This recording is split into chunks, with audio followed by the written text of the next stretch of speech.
श्रोते हो नमस्कार. आपल्या अहिल्यानगर महानगरपालिकेचे प्रशासक तथा आयुक्त यशवंतजी डांगे साहेब उपस्थित आहेत. अर्थातच मित्रांनो, विषय आहे निवडणुकीचा. सगळीकडे निवडणुकीची रणधुमाळी चालू आहे. अशा वातावरणामध्ये एक प्रशासकीय अधिकारी म्हणून डांगे साहेबांवरती खरोखरच फार मोठी जबाबदारी आहे. आपण त्यांना स्टुडिओत बोलवण्याचं कारण हे आहे की येणारे जे काही 5-6 दिवस आहेत हे अतिशय निर्णायक असणार आहेत.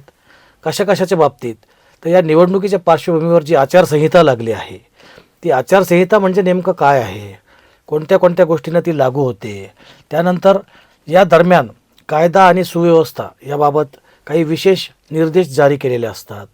नंतर आपल्याकडचे जे मतदान केंद्र आहेत संपूर्ण आपल्या प्रभागांमध्ये, त्यांच्याविषयीची काही माहिती, त्यांच्या सुविधा आणि या मतदानाची प्रक्रिया सुरळीतपणे पार पडावी म्हणून मतदानाच्या कर्मचाऱ्यांना जे प्रशिक्षण दिलं गेलेलं आहे त्या संदर्भामध्ये आणि अनेक इतर अशा गोष्टी आहेत की ज्या आपण आजच्या या मुलाखतीमध्ये डांगे साहेबांबरोबर चर्चा करणार आहोत.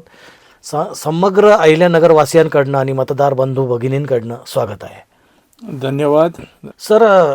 जसं मी अगोदर सांगितलं आहे की आता या निवडणुकीच्या पार्श्वभूमीवरती आता सध्या आचारसंहिता चालूच आहे आणि अशा या वातावरणामध्ये तुम्ही मतदारांना, सामान्य मतदारांना आचारसंहितेविषयी काय थोडक्यात सांगू शकताल?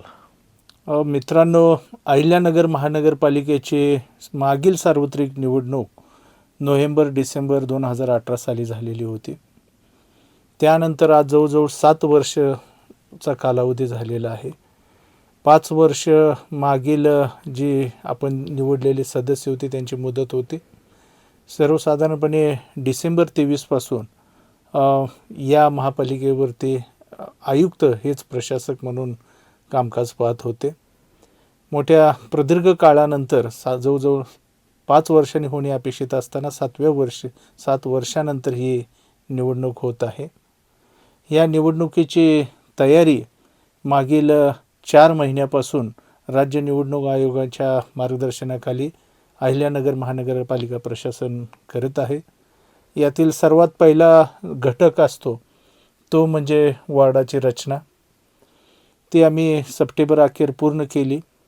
या शहराची लोकसंख्या 2011ची जनगणना जी आहे 3,40,000 हा एक बेस धरून या शहराची प्रभाग रचना केली आणि ही प्रभाग रचना पहिल्यांदा प्रारूप स्वरूपामध्ये आम्ही प्रसिद्ध केली. त्यावरती हरकती सूचना घेतल्या. त्या हरकती सूचनांची सुनावणी घेतली. त्यानंतर ते अंतिम अशी प्रभाग रचना आपण 3 ऑक्टोबर रोजी प्रसिद्ध केली. या अहिल्यानगर महानगरपालिकेसाठी एकूण 17 प्रभाग आहेत आणि 17 प्रभाग, एका प्रभागामध्ये 4 जागा आहेत, अशा 68 जागा आहेत.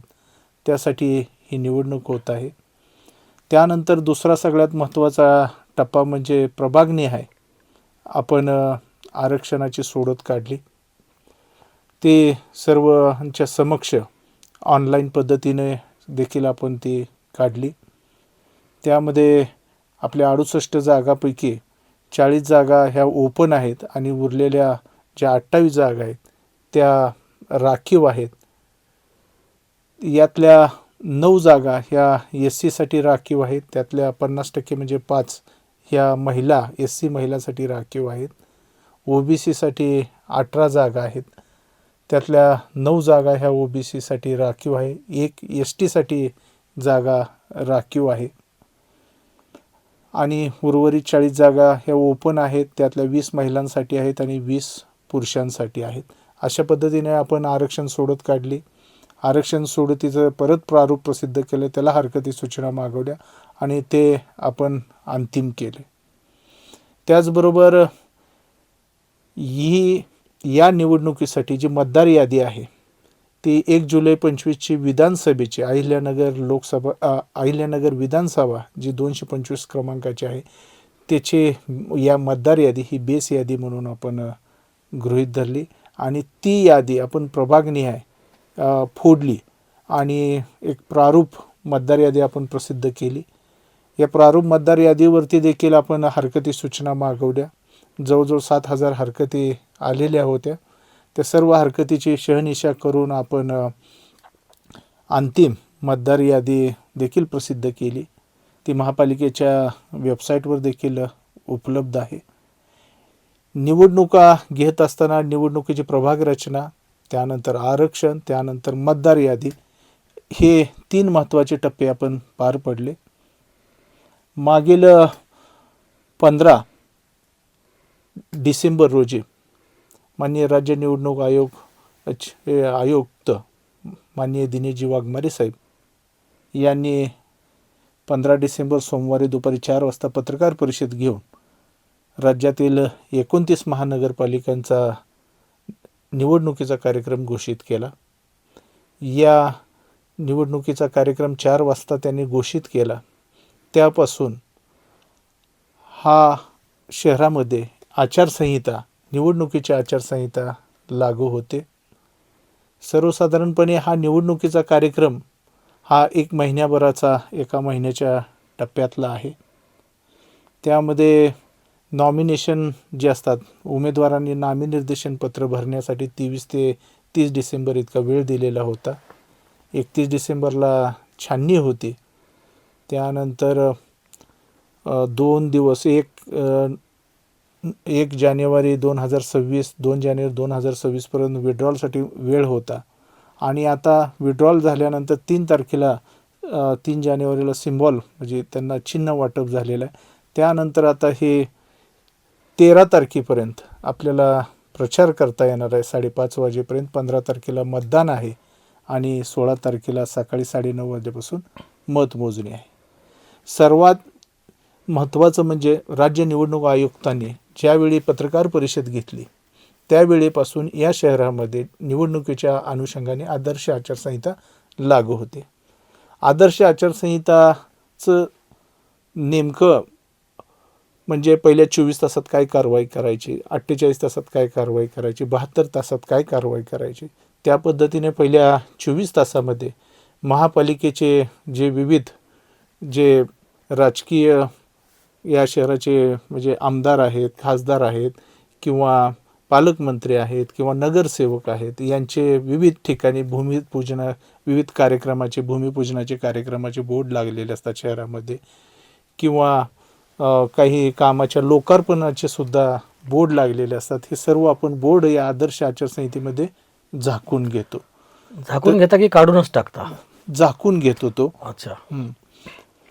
त्यानंतर पुढच्या 48 तासामध्ये महापालिकेबरोबरच इतर जे विभाग आहेत शासनाचे, त्यांचे काही बोर्ड्स वगैरे आहेत, त्यावरती शासनाचे काही माननीय मुख्यमंत्री महोदय असतील, माननीय उपमुख्यमंत्री नाव आहेत, यांचे बोर्ड असतात, फोटो असतात, काही नावं असतात, ते आपण झाकून घेतो. समजा आपण PWD रेस्ट हाऊसला गेलो, यावर्षी नव्यानं एक PWDचं रेस्ट हाऊस झाले, त्याच्या दरवाजावरतीच आपल्याला ही असतं की ते कार्यक्रमाचं त्या लोकार्पणाचं बोर्ड असतो, कोनशिला असते, त्याच्यावरती शासनाच्या विविध मंत्री महोदयांची नावं असतात, अधिकाऱ्यांची नावं असतात, ते बोर्ड आपण झाकून घेतो. आचारसंहितेमध्ये माझ्या मते जे चिन्ह वाटप केल्यानंतर पूर्वीच्या काळी म्हणजे आम्ही पाहिलेलं आहे असं की ते चिन्ह, उदाहरणार्थ काय हत्ती असेल किंवा काय असेल, कुठं त्याचा स्टॅच्यू असेल, तर तो देखील झाकला जायचा. कारण का तर तो एक चिन्ह म्हणून दिला गेलेला आहे. आता या निवडणुकांमध्ये जे काही चिन्ह अपक्षांना दिले गेलेले आहेत, त्याच्यामध्ये कब्बशीसारखं चिन्ह असेल किंवा पतंगासारखं चिन्ह असेल, तर ह्या अशा काही गोष्टी आहेत की त्या आपण बॅन करू शकत नाही किंवा त्या झाकूच शकत नाही. मग अशा वेळेस आचारसंहितेमध्ये काही शिथिलता असते का? निश्चितपणे, परंतु शहराच्या अशा मुख्य भागामध्ये किंवा सरकारी पैशातून एखादं आपण तुतारी घेतलेल्या माणसाचा स्टॅच्यू उभा केलेला असेल आणि जर ती तुतारी आज राष्ट्रवादी काँग्रेस पार्टी शरद पवार गटाचं चिन्ह आहे, त्यामुळं ती आपण झाकून घ्यावी लागते किंवा अशा पद्धतीचं त्याचे हे आहेत. परंतु दैनंदिन वापराच्या ज्या वस्तू घरामध्ये आपण कब्बशी वापरतो, तर ते काय त्याची तशी आवश्यकता नाही. ज्या ठिकाणी डिफेसमेंट केलेलं आहे किंवा ज्या ठिकाणी मोठ्या प्रमाणात चित्र काढलेलं आहे, त्या ठिकाणी आपण डिस्प्ले केलेल्या गोष्टी डिस्प्ले केलेल्या आहेत, त्या प्रदर्शित केलेल्या गोष्टी आहेत, त्या आपण झाकून आणि या घेतलेलं आहे. आचारसंहितेमध्ये काही कार्यक्रमांना जे काही विधिनिर्देश दिलेले असतात की बुवा कोणता कार्यक्रम घ्यायला पाहिजे किंवा कोणता नाही घ्यायला पाहिजे, याविषयी ज्येष्ठ नागरिक संघ, जागरूक नागरिक संघ यांच्यामध्ये काल परवाच एक चर्चा झाली आणि तो विषय थोडासा लोकांमध्ये माहिती नाही म्हणून मी तो विषय आपणाला विचारतो की उदाहरणार्थ ज्या घटनेचा किंवा ज्या प्रसंगाचा, ज्या कार्यक्रमाचा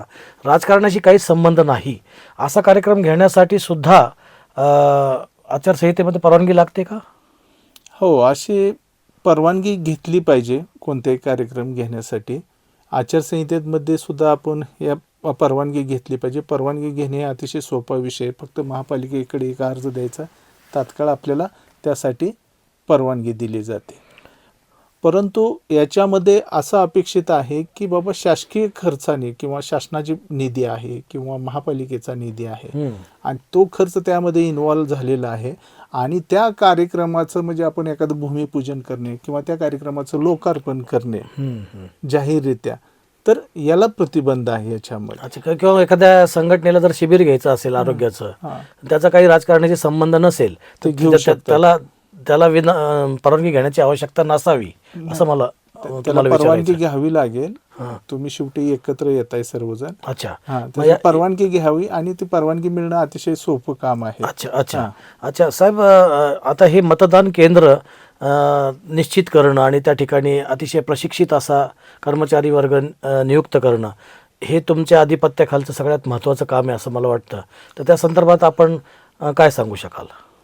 या अहिल्यानगर शहरामध्ये जवळजवळ 3,07,009 इतके मतदार आहेत. त्याच्यामध्ये सर्वसाधारणपणे पुरुष मतदार 1,51,000 आहेत आणि त्याचबरोबरीने महिला मतदार बी 1,50,000च्या आसपास आहेत. इतर 108 मतदार आहेत. या मतदारासाठी प्रभागनिहाय आम्ही काही मतदान केंद्रे निश्चित केलेली आहेत. एका केंद्रावरती 1 ते 900 जास्तीत जास्त मतदार आपण अंतर्भूत केलेले आहे. आम्ही जे अंतिम मतदार यादी केली एखाद्या प्रभागाचे, मग त्या प्रभागामध्ये 900 एका मतदार केंद्रावरची मतदारसंख्या निश्चित करून म्हणजे एकूण मतदार म्हणजे समजा साधारणपणे 900 एका मतदान केंद्रावर. कारण काय याचं आहे की 4 मतं द्यायचे आहेत. 4 मतं देण्यासाठी वेळ लागतो. त्याच्यामुळे कमीत कमी 900 आपण एका मतदान केंद्रावर मतदार ठेवलेले आहेत.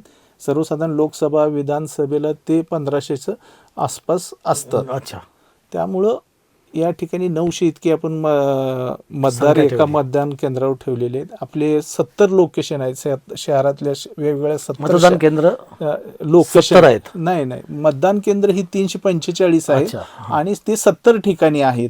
म्हणजे काही शाळा मोठ्या आहेत. आपल्या इथले भाऊसाहेब फिरोदी हायस्कूल आहे, रेसिडेन्शियल हायस्कूल आहे, आनंद हायस्कूल आहे किंवा प्रेमराज सारडा महाविद्यालय, त्या ठिकाणी 10-15 अशा पद्धतीने ते मतदान केंद्र आहेत. आणि या मतदान केंद्रावरती एका केंद्रावरती 900 इतके मतदार त्या प्रभागातील आपण जोडलेले आहेत. आणि ती सुद्धा कोणत्या केंद्रावर कोणते मतदार जोडलेले आहेत त्याची देखील यादी महापालिकेच्या संकेतस्थळावर आहे. वोटर सर्च नावाचं एक राज्य निवडणूक आयोगाचं सुद्धा ॲप आहे. त्याच्यावरती आपण नाव जरी टाकलं तरी ते आपल्याला त्या ठिकाणी आपल्या बूथ कोणता आहे, कोणती शाळा आहे तर ते आपल्याला दाखवतं. वोटर सर्च नावाचं ॲप, वोटर सर्च नावाचं ॲप आहे. राज्य निवडणूक आयोगाच्या वेबसाईटवर आहे, आपल्याला ते सापडू शकतं. पण हे लोक जे टेक्नोसॅव्ही आहेत त्यांच्यासाठी या सगळ्या गोष्टी ठीक आहेत की वो ॲप आहे त्याच्यावर जाऊन सर्च करणे वगैरे, परंतु आपल्याला कल्पना असेल की आपल्याकडची 60 ते 65% जनता अशी आहे की मोबाईल ते वापरतात परंतु ते टेक्नोसॅव्ही नाही आहेत त्याबाबत. तर आता लोकांचं काय झालेलं आहे की दरवेळेस जरी दर 5 वर्षांनी निवडणुकीला सामोरं जात असतील तरी पण लोकांच्या स्मरणशक्तीपेक्षा विस्मरणशक्तीच जास्त पॉवरफुल असते. त्याप्रमाणे यावेळेस देखील 4 मतं द्यायची आहेत याविषयी ज्या काही बातम्या छापून येत आहेत किंवा जी माहिती छापून येते की तर ती प्रोसिजर अपूर्ण राहिली तर तुमचं मत बाद ठरेल जर चारीचे चारी जर मतं दिले नाही गेले तर. आणि त्या 4 बटणं दाबण्यासाठी काही कलर कोड ठेवलेले आहेत असं त्या जाहिरातीमध्ये दिसतंय. तर लोकांमध्ये थोडासा संभ्रम निर्माण होण्याची शक्यता नाकारता येत नाही. जे लोक अतिशय सामान्य आहेत आणि अशिक्षित आहेत किंवा टेक्नोसॅव्ही नाहीत, तर याच्यासाठी आपल्यातर्फे काही प्रशिक्षण चे काही पथनाट्याच्या स्वरूपामध्ये म्हणा किंवा प्रभागनिया किंवा एखाद्या ठिकाणी असं काही आयोजन केलेलं आहे का, की डमी पद्धतीने मतदान कसं करण्यात यावं असं? ओके. मतदान कसं करावं यासाठी काही व्हिडिओ आम्ही बनवलेले आहेत. ते महापालिकेच्या फेसबुक पेजवरती आहे, सोशल मीडियावरती देखील उपलब्ध आहेत. दुसरं एक वोटर सर्च नावाचा ॲप आहे. त्यानंतर आपल्या शहरामध्ये विधानसभेचं यापूर्वीच इलेक्शन झालेलं आहे, म्हणजे एक वर्षभराच्या पूर्वी झालेलं आहे. आणि आपलं परंपरागत आपलं मतदान कोणत्या शाळेत आहे हे आपल्याला सर्वसाधारणपणे माहीत असतं. तर त्या शाळेच्या परिसरामध्ये आमचा BLO देखील याद्या घेऊन बसलेला असतो. अच्छा. जरी आपल्याला समजलं नाही, आपण काय टेक्नोसावी नसेल, तर तिथं जाऊन त्याला सांगितलं बाबा माझं नाव कुठं आहे शोधून दे, तर तो देखील आपल्याला मदत करेल. तसेच उमेदवार आणि पक्षाचे जे कार्यकर्ते आहेत तर ते सुद्धा ते शोधण्यासाठी निश्चितपणे मदत करतील. मतदान केंद्रावरची जी यादी आहे 1 ते 900 वोटरचे, 1 नंबरचं मतदान केंद्र आहे, प्रभाग 1 मधलं 1 नंबरचं, प्रभाग क्रमांक 1 मधलं 2 नंबरचं, तर त्या प्रत्येक ठिकाणी 1 ते 900 असे मतदार आहेत. आणि आमचे BLO ते त्यांना शोधण्यासाठी निश्चितपणे मदत करतील. त्यामुळे अशी कोणतीही अडचण येणार नाही. तसेच उमेदवार त्यांचे प्रतिनिधी देखील आपल्याला मदत करतात. आणि हे जरी माहीत नसलं आपल्याला, कमीत कमी बूथ माहीत, आपण आत गेलो तरी ते केंद्राध्यक्ष वगैरे देखील आपल्याला हे शोधण्यासाठी, आपलं नाव शोधण्यासाठी निश्चितपणे मदत करतील. थोडक्यात म्हणजे मित्रांनो, की साहेबांनी सांगितल्याप्रमाणे ते जे काही वोटरचं ॲप उपलब्ध आहे आत्ता सध्या, त्याच्यावर जाऊन जर आपण पाहिलं जरा शांतपणे, तर कदाचित आपल्या सगळ्या शंका दूर होतील. आणि तरी देखील जर काही शंका राहिलीच तर साहेबांनी सांगितल्याप्रमाणे प्रत्यक्ष जागेवर, मतदानाच्या जागेवर देखील आपल्याला मदत करण्यासाठी काही कर्मचारी उपस्थित असतील. त्यामुळं संभ्रम बाळगण्याचं काही कारण नाही. साहेब, मला हे सांगा की मतदान करताना त्या ठिकाणी शांतता, सुव्यवस्था, कायदा हा पाळला जावा आणि काही गैरप्रकार घडू नये, याची आजच्या काळामध्ये नितांत आवश्यकता निर्माण झालेली दिसते आज. कारण इतक्या गंभीरपणे आणि इतक्या वेगवेगळ्या वाईट घटनांनी प्रेरित असलेले निवडणूक आपण यापूर्वी कधी पाहिली नाही, ती यावेळेस आपण पाहतो आहोत. म्हणून यावेळेस जरा जास्त जागरूकता आवश्यकता आहे, अशी मतदारांमध्ये देखील भावना आहे. तर यासाठी काही विशेष काही प्रयत्न केले गेलेले आहेत का? कायदा आणि सुव्यवस्थेच्या अनुषंगाने या शहरातील म्हणजे मतदान केंद्राचा आम्ही सर्वे केला. त्यामध्ये संवेदनशील, अतिसंवेदनशील किंवा प्रदानशील ज्याला म्हणतात, की ते असे जे काही मतदारसंघ आहेत ते आयडेंटिफाय केले. प्रदानशीलमध्ये आपल्याकडे 46 मतदारसंघ आहेत. ते सर्वसाधारण मुकुंदनगर, झेंडेगेट या परिसरातल्या साठी ते आहेत. त्या ठिकाणी आम्ही अतिरिक्त कर्मचारी देतो. पण कायदा आणि सुव्यवस्था मागच्या जशी विधानसभेचा जसा अनुभव आहे तसे आपल्याकडे काही संवेदनशील किंवा अतिसंवेदनशील केंद्रे नाहीत. परंतु या कायदा आणि सुव्यवस्थेच्या बाबतीमध्ये सिटी DYSP असतील, टिपारसे साहेब असतील, आदरणीय SP सर असतील, सोमनाथजी घारगे सर, यांच्याबरोबर आमच्या बैठका झालेल्या आहेत. आणि मोठ्या प्रमाणामध्ये या ठिकाणी बंदोबस्त उपलब्ध होणार आहे. त्या ठिकाणी 100 मीटरचं मार्किंग असतं, 300 मीटरचं मार्किंग असतं.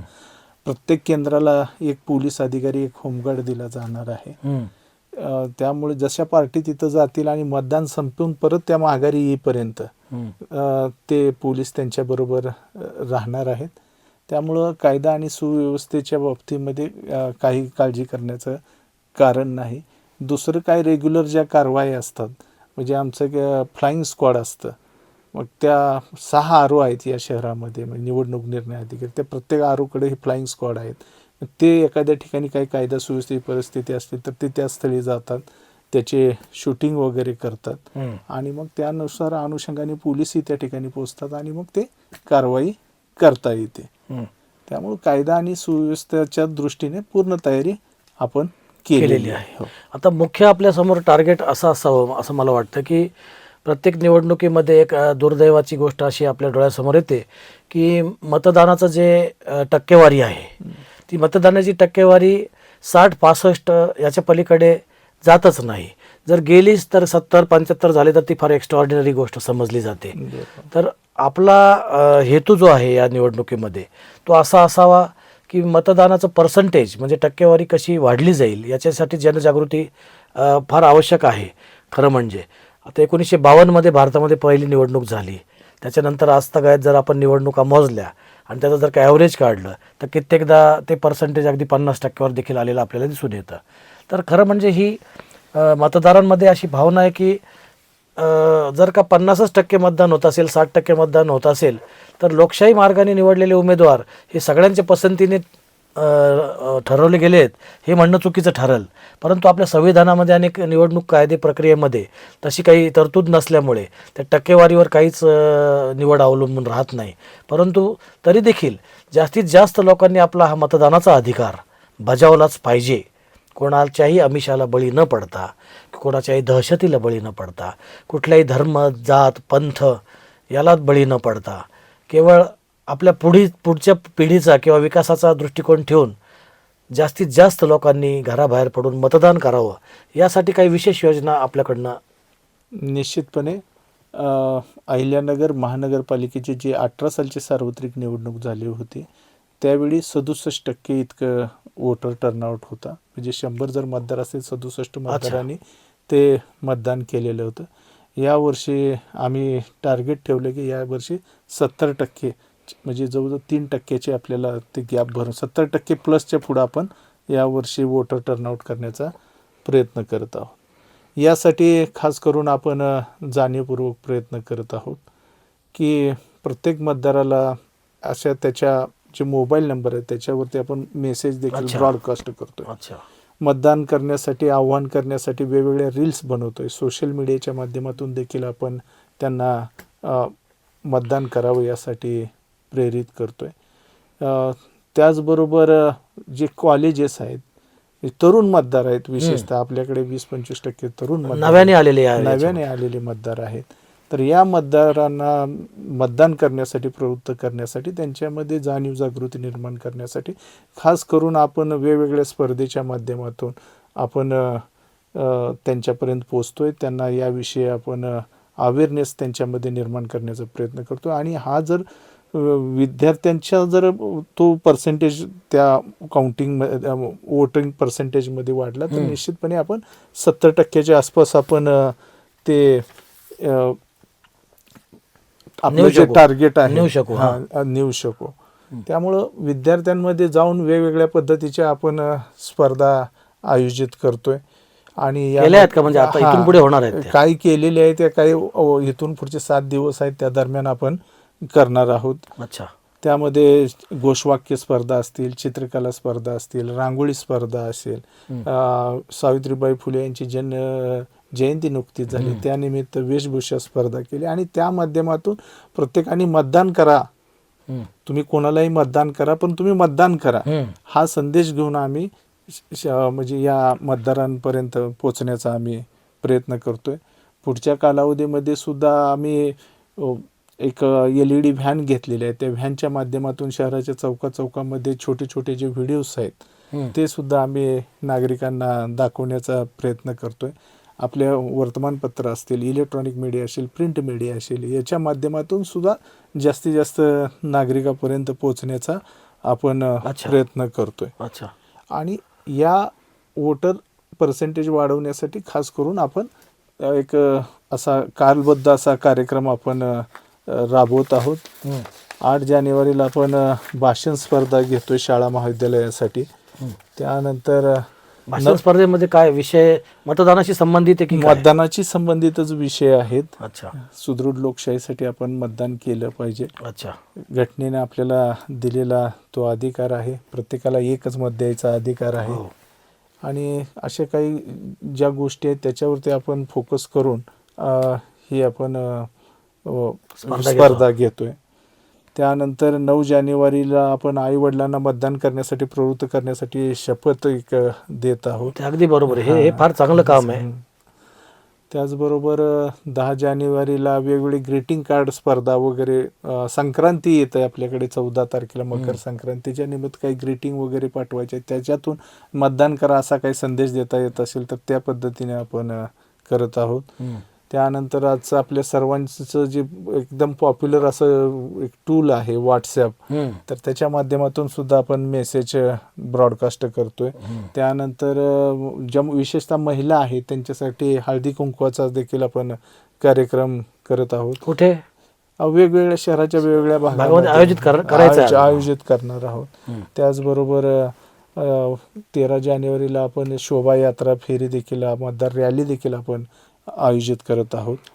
अशा वेगवेगळ्या स्पर्धा महापालिकेच्या माध्यमातून आपण आयोजित करत आहे, जेणेकरून 15 तारखेला सकाळी 7:30 ते 5-5:30 पर्यंत मतदान आहे आणि नागरिकांनी मतदान करावं असा आपण या माध्यमातून संदेश देत आहोत. आता साहेब, मागचे 7 वर्ष जवळजवळ सगळीकडेच प्रशासक राज होतं आणि तुम्ही देखील त्या प्रशासक राजचा एक हिस्सा आहात. या प्रशासक राजमध्ये आणि आता सामोरं जाणाऱ्या निवडणुका या दरम्यान आणि या निवडणुकीच्या प्रक्रियेमध्ये तुम्हाला असंख्य अनुभव आले असतील, यात शंकाच नाही. तर त्या अनुभवातून तुम्हाला असं काही वेगळं काही सुचतं आहे का किंवा सुचलं आहे का की या निवडणुकीच्या पार्श्वभूमीवर तुम्ही स्वतः विचार करून त्यावर काहीतरी अंमलबजावणी करता किंवा काही संदेश देऊ इच्छित आहे? माझी अहिल्यानगर वासियांना किंवा अहिल्यानगर शहरातील मतदारांना विनंती आहे की आपण पुढं आलं पाहिजे आणि कोणतेही सबब न देता की आपण या पवित्र कामी म्हणजे आपल्या शहराचं भविष्यासाठी आपण मतदान केलं पाहिजे. आणि हे जे आपलं जी भूमिका आहे, आपलं जे मत आहे ते आपण म्हणजे एखाद्या उमेदवाराला आपण ज्यावेळी मतदान करतो तर त्यावेळी त्या उमेदवाराचं पुढचं काय व्हिजन असेल ते त्याला आपण सांगण्याचा प्रयत्न करत असतो. बाबा आमच्या ह्या अपेक्षा आहेत, बाबा ह्या तुम्ही अपेक्षा पूर्ण कराव्यात. आणि यावेळेस राज्य निवडणूक आयोगाने जे शपथपत्र सुद्धा घेतलं उमेदवारांकडून, त्याच्यामध्ये 100 ते 500 शब्दामध्ये माझी शहराबद्दलची काय मी पुढच्या 5 वर्षात निवडून आल्यानंतर करणार आहे ते देखील त्यांचं विजन लिहून घेतलेलं आहे. त्यामुळं नगरसेवक एक तिथं आपला प्रतिनिधी आहे त्या संस्थेमध्ये, महापालिकेमध्ये, आणि त्या नगरसेवकाला देखील आपण मतदार म्हणून, त्याचेच मतदार म्हणून आपण त्याला ते बाबा ह्या गोष्टीवर तुम्ही काम करा हे सुद्धा आपण त्यांना सांगू शकतो. त्यामुळं आपण देखील या प्रक्रियेचा एक भाग बनून आपण कमीत कमी मतदानासाठी गेलं पाहिजे, मतदान केलं पाहिजे. वास्तविक निवडणुका या स्थानिक पातळीवरची याच्यासाठी होत असतात की एवढ्या मोठ्या लोकसंख्येमध्ये त्या भागाचा, भूभागाचा, प्रभागाचा प्रतिनिधी म्हणून कोणीतरी शासनाकडं पाठपुरावा करावा आणि त्या भागाचा विकास करावा म्हणून प्रत्येक ठिकाणी नगरसेवक नेमले जातात. परंतु या प्रशासक राजमध्ये असं कोणीही नव्हतं. मग अशा वेळेस प्रशासक म्हणून तुमच्यावर फार मोठी जबाबदारी होती या दरम्यान की सगळीकडे लक्ष ठेवून त्या गोष्टी कशा घडवून आणायच्या. नाही, प्रशासक जरी मी असलो आणि समजा निर्वाचित सदस्यांची समजा मुदत संपल्यामुळे ते नसतील तर ही सर्व जनता त्यावेळी म्हणजे असं उघड्या डोळ्याने ह्या सर्व गोष्टी काय चालल्यात ते बघतच असते आणि वेगवेगळ्या माध्यमातून ते पार्टिसिपेट करत असतात. तसंच म्हणजे लोकप्रतिनिधी असतात, म्हणजे आमदार असतील, खासदार असतील किंवा हे जे माझे नगरसेवक असतात त्यांचं ते लक्ष असतं काय चाललंय काय नाही. तो वेळोवेळी इनपुट देतात, काय अपेक्षा व्यक्त करतात. त्यांचं बी लोकांचं त्यांच्यावरती जे प्रेशर असतं त्या आमच्यापर्यंत पोहोचवण्याचा प्रयत्न करत असतात. या सर्व गोष्टीचा विचार करून काय चांगलं करता येईल या शहरातील लोकांचं अश्रू पुसण्यासाठी किंवा त्यांचं दुःख कमी करण्यासाठी किंवा त्यांना सोयीसुविधा मिळवून देण्यासाठी, तर यावरतीच मागच्या 2 वर्षामध्ये आम्ही काम केलेलं आहे, करण्याचा प्रयत्न देखील केलेला आहे. आणि इथून देखील सुद्धा भविष्यामध्ये तशाच पद्धतीचा आपला काम करण्याचा प्रयत्न राहील. त्याच विषयावर येणार होतो मी की आयुक्ताचं पद तसं पाहायला गेलं तर जो काही हार असतो त्या हारामध्ये जे दोऱ्याचं जे काही भूमिका असते ती दोऱ्याची भूमिका आयुक्तांची असते की हे जे काही वेगवेगळे फुलं आहेत त्या फुलांना गुंफून ठेवणं प्रशासकीय प्रक्रियेमध्ये आणि कायद्याच्या चौकटीमध्ये आणि त्याच्यातून विकास साधणं. मला वाटतं याच्यापेक्षा जास्त चांगली व्याख्या आयुक्त या पदाची होऊ शकत नाही. तर तुम्ही प्रशासकपदी असताना एकटेपणाने तुम्ही जे काही लढत होतात त्याच्यामध्ये आलेले अनुभव आणि आता 16 जानेवारी नंतर तुम्हाला येणारे अनुभव याच्यामध्ये खूप मोठा फरक असेल कदाचित. तर त्या दरम्यान निश्चितच तुम्ही या अहिल्यानगरमध्ये काम करताना जनतेने पाहिलं आहे की तुम्ही रस्त्यावर उतरून अनेकदा अनेक प्रश्न हाताळलेले आहेत अनेक टीकेलाही सामोरं गेलेले आहेत, अनेक स्तुतींनाही देखील सामोरं गेलेले आहेत. आणि टीकेला आणि स्तुतीला सामोरं जाणं, दोन्हीला त्याच तटस्थतेने सामोरं जाणं हेच मोठ्या माणसाचं लक्षण असतं. तर त्या गोष्टीमध्ये तुम्ही निश्चितच खूप बॅलन्स राहिलेला आहात. त्यामुळं आम्ही तुमच्याकडनं ही अपेक्षा करतो की यानंतर 16 जानेवारी नंतर देखील आपण त्याहीपेक्षा जास्त धडाडीने, कारण तुम्हाला प्रतिनिधी मिळालेत आता त्यांना प्रेझेंट करणारे, तर तुम्ही ते काम करताल. या मुलाखतीच्या शेवटी मी तुम्हाला पुन्हा एकदा आवाहन करेल की अजून काही जर का विषय तुमच्या डोक्यामध्ये समाजापर्यंत पोहोचावेत असे वाटत असतील. जनरल विषय झाले. आता मतदानाच्या अनुषंगाने याचा आपण हा पॉडकास्ट घेतो. याच्यामध्ये एक सगळ्यात महत्त्वाचं म्हणजे मतदान आपलं 15 तारखेला आहे. या 15 तारखेला सर्वसाधारणपणे शहरामध्ये 345 मतदान केंद्र आहेत. ते 70 शाळांमध्ये आहेत वेगवेगळ्या ठिकाणी. तर त्या ठिकाणी महापालिकेमार्फत सोयीसुविधा निर्माण केलेल्या आहेत. त्या ठिकाणी मंडप टाकलेला आहे. त्याचबरोबर काही जे दिव्यांग येतील त्यांच्यासाठी ते व्हीलचेअरची व्यवस्था केलेली आहे. त्यांना घेऊन थेट तिथं कुठल्याही रांगेत न उभा राहता त्यांना आपण मतदानासाठी नेणार आहोत. किंवा ज्येष्ठ नागरिक आहेत त्यांना देखील आपण थेट कोणत्याही रांगेत न उभे करता तिथं नेणार आहोत. किंवा गरोदर माता असतील त्यांना देखील आपण ते त्या ठिकाणी मतदानासाठी वेटिंग न करता त्या ठिकाणी नेणार आहोत आणि त्यांच्याकडून मतदान करून घेणार आहोत. त्याचबरोबर त्या मतदान केंद्र परिसरामध्ये सावलीची तर व्यवस्था केलेली आहे, पिण्याच्या पाण्याची व्यवस्था केलेली आहे. कुणाला काही अडचण आली फर्स्ट एडची देखील आपण त्या ठिकाणी सोयीसुविधा आपण केलेली आहे. त्यामुळं माझी सर्व अहिल्यानगर वासियांना विनंती आहे की आपण सर्वांनी त्या मतदान केंद्रापर्यंत यावं. आपलं जो लोकशाहीमध्ये आपल्याला मिळालेला मतदानाचा हक्क आहे तो आपण बजावा. त्यानंतर मग हा जो संध्याकाळी 5-5:30 नंतर जर हे सगळा वोटर टर्नआउट वगैरे झाल्यानंतर मतदान संपल्यानंतर या अहिल्यानगर महानगरपालिकेच्या निवडणुकीची मतमोजणी ही आपण MIDC जी नागापूरला आहे त्या ठिकाणी वकार महामंडळाचे जे गोडाऊन आहेत 6 नंबरच्या गोडाऊनमध्ये आपण स्ट्रॉंग रूम करतोय. 7 नंबरच्या गोडाऊनमध्ये आपण मतमोजणीचं केंद्र करतोय. आणि मग त्या ठिकाणी ह्या सर्व आपण केलेले जे मतदान केलेले आहे ते कंट्रोल युनिट्स, पोस्टल बॅलेट्स असतील ते सर्व घेऊन त्या ठिकाणी जाणार आहोत.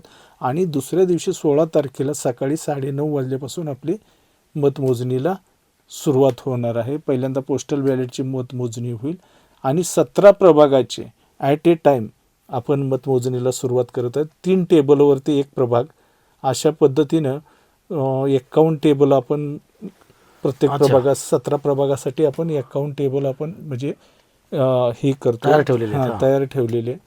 आणि एका प्रभागाचे 3 वरती असे 51 टेबलवरती मतमोजणी होणार आहे. आणि उरलेले जे आहेत 17 म्हणजे 68 पोस्टल बॅलेटसाठी ठेवणार आहोत. ते 6 RO आहेत, निवडणूक निर्णय अधिकारी आहेत. तर ते ही मतमोजणी सर्वसाधारण 10-10:30 वाजल्यापासून आपल्याला ती प्रोसेस चालू होईल. सर्वसाधारण 12 वाजेपर्यंत आपल्याला सगळे निकाल हातात येईल. कारण हे EVM असल्यामुळे पटकन होईल. अपेक्षित येईल. एक सर्वसामान्य मतदारांच्या मनामध्ये काही प्रश्न असतात म्हणून तुम्हाला विचारतो की जे बेड रिडनच असतात अगदी ते उठूच शकत नाही जागेवरून, तर अशांची काही मतदानाची व्यवस्था असते का? नाही, ते म्हणजे त्याला होम वोटिंग नावाचा प्रकार म्हणतो. यापूर्वी ते असं असायचं की ते पोस्टल बॅलेट त्यांच्या घरी घेऊन जाऊन त्यांची सही घेतली जायची. परंतु ही राज्य निवडणूक आयोगाच्या जे इलेक्शन कंडक्ट करतात म्हणजे स्थानिक स्वराज्य त्यासाठी ही सोयी सुविधा नाही. विधानसभेसाठी असतील, लोकसभेसाठी असतील. ही आता याच्यासाठी उपलब्ध नाहीये. बेड रिडन लोकांना काहीतरी पर्यायी व्यवस्था करून त्यांना आपल्याला तिथे जाणावं लागतं. फार महत्वाचा प्रश्न होता हा, कारण हा प्रश्न उपस्थित केला गेला होता 1-2 ठिकाणी. दुसरा विषय असा होता की 5:30 वाजेपर्यंत मुदत आहे मतदानाची, परंतु आपण अनेकदा पेपरमध्ये बातम्या वाचलेल्या आहेत की रात्री 8-8 वाजेपर्यंत मतदान चाललंय. कारण का आता जे लाईनीत उभे होते त्यांचं मतदान पूर्ण होऊस तर ती प्रक्रिया थांबत नाही. याच्याविषयी काही माहिती सांगू शकाल आपण? सर्वसाधारणपणे काय होतं, कष्टकरी वगैरे समाज असतो, कामाला गेलेला असतो. तो कामाची सुट्टी झाल्यानंतर तो घरी येतो, घरची काही कामावरून मग तो त्या निवडणुकीच्या तिथपर्यंत पोहोचतो 5-5:30च्या दरम्यान. मग त्यावेळी किंवा आग्रहाची वाट पाहतो उमेदवाराकडून. असं म्हणता येईल ना. पण आपणच आग्रह केलेला असतो त्यांना. तर तर त्यावेळी शेवटी 5:30 वाजता जितके मतदार त्या रांगेमध्ये उभे आहेत, अच्छा. शेवटच्या मतदाराला 1 नंबर दिला जातो आणि अशा उलट्या पद्धतीनं अच्छा. त्याला अनुक्रमांक दिलेले जातात. त्यावेळेस गेट बंद केलं जातं का, गेट की बंद 5:30 केलं. वाजता गेट बंद केलं जातं? गेट बंद केलं जातं. रांगेमध्ये जेवढा जो लास्ट शेवटचा माणूस आहे त्याला 1 नंबरची चिठ्ठी दिली जाते आणि तिथून उलट्या पद्धतीनं दरवाजापर्यंत जे लोक आहेत त्यांना क्रमांक दिले जातात आणि मग ते एक एक एक एक एक एक मतदान कधी कधी मग ते 5:30चं 6 होतं, 6:30 होतं, 7 होतं जास्तीत जास्त. पण अच्छा. इतका 8 वगैरे होणार नाही. अच्छा मित्रांनो, म्हणजे बघा या उत्तरामधून आपल्याला काय समजलेलं आहे की जर का तुम्हाला उशीर होत असेल, तुम्ही घड्याळाकडे बघून असा विचार केला की आता 5 वाजले, मग 5:30ला मतदान बंद होईल, नकोच जायला, आता जाऊ दे आपला नाही नंबर, तर तुम्ही त्या ठिकाणी गेलं पाहिजे. तुम्ही जर रांगेत असताल तर निश्चितच तुमचा विचार केला जाईल. मग त्या ठिकाणी 6 वाजू द्या, 7 वाजू द्या, तुमच्याकडनं मतदान करून घेतलं जाईल. ते गेट बंद केल्यानंतर तुम्ही त्या ठिकाणी उपस्थित असणं गरजेचं आहे. त्यामुळे याचाही विचार करायला पाहिजे. या सगळ्या पार्श्वभूमीवर साहेबांनी जसं आवाहन केलं त्याप्रमाणे आपण जर का जागरूक नागरिक असाल, अगदी सुसंस्कृत आणि सुशिक्षित असाल, तर निश्चितच या गोष्टीचा गांभीर्याने विचार व्हायला पाहिजे आणि प्रत्येकाने मतदानासारखा जो काही अधिकार आहे तो आपला बजावलाच पाहिजे, असं मी अहिल्यानगर महानगरपालिकेतर्फे देखील आणि समस्त जागरूक नागरिक मंचाकडनं देखील सर्वांना आवाहन करतो. धन्यवाद. धन्यवाद.